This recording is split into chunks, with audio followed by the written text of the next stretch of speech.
السلام عليكم ورحمة الله وبركاته. عملنا النهاردة كيكة الموز، وهي من الكيكات الحلوة جدا. طبعا الجو الشتا ده بيبقى محتاج بقى اي حاجة حلوة كده بالليل مع كوباية شاي. يعني عايزة اقول لكم طعمها حلو جدا. تعالوا نعملها النهاردة وبطريقة سهلة جدا وبسيطة، وفي الخلاط في 10 دقايق هتعمليها ومش هتاخد معاكي وقت خالص. يلا نسمي الله ونصلي على سيدنا محمد عليه الصلاة والسلام ونبدأ الفيديو بتاعنا.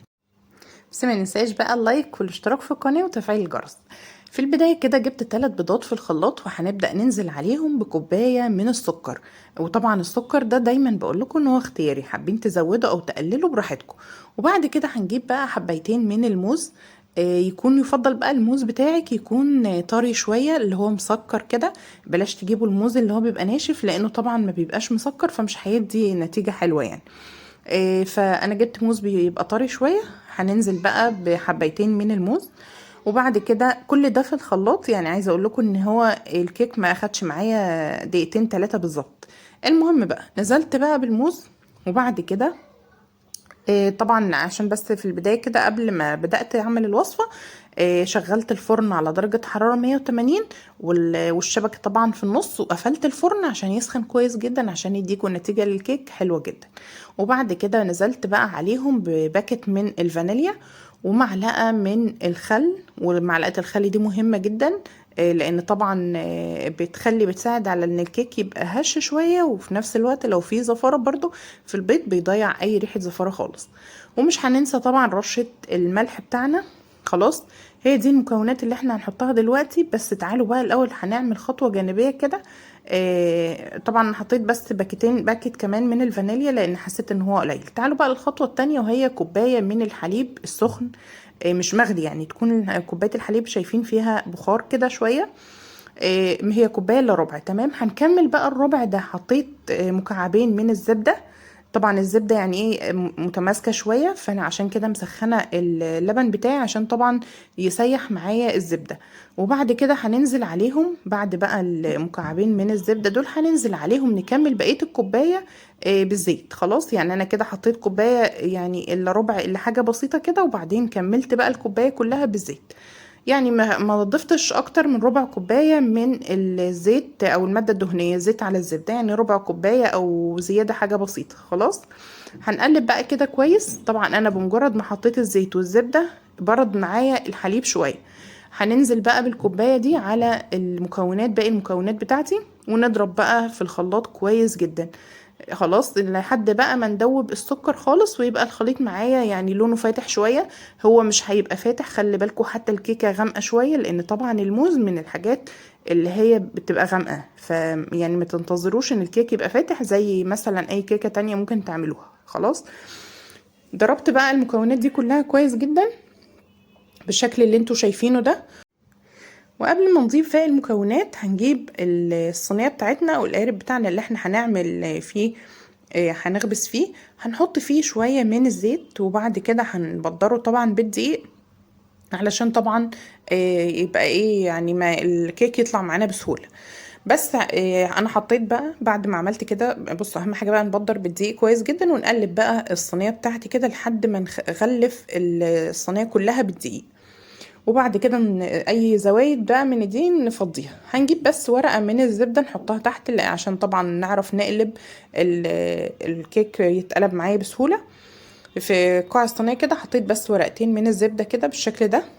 خلاص، وبعد كده بقى كده انا جهزت الصينية بتاعتي عشان لما اجي احط بقى البيكنج باودر او كيك شيف بتاعي ما يستناش كتير، لان ما ينفعش ان هو يستنى كتير بعد ما نحطه طبعا على الخليط. بعد كده بصوا بقى انا صبيت الخليط كده في بولة او اي حاجة كده على جنب.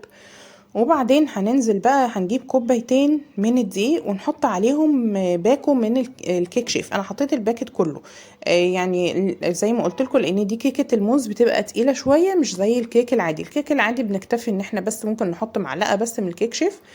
بس انا حطيت الباكت كله.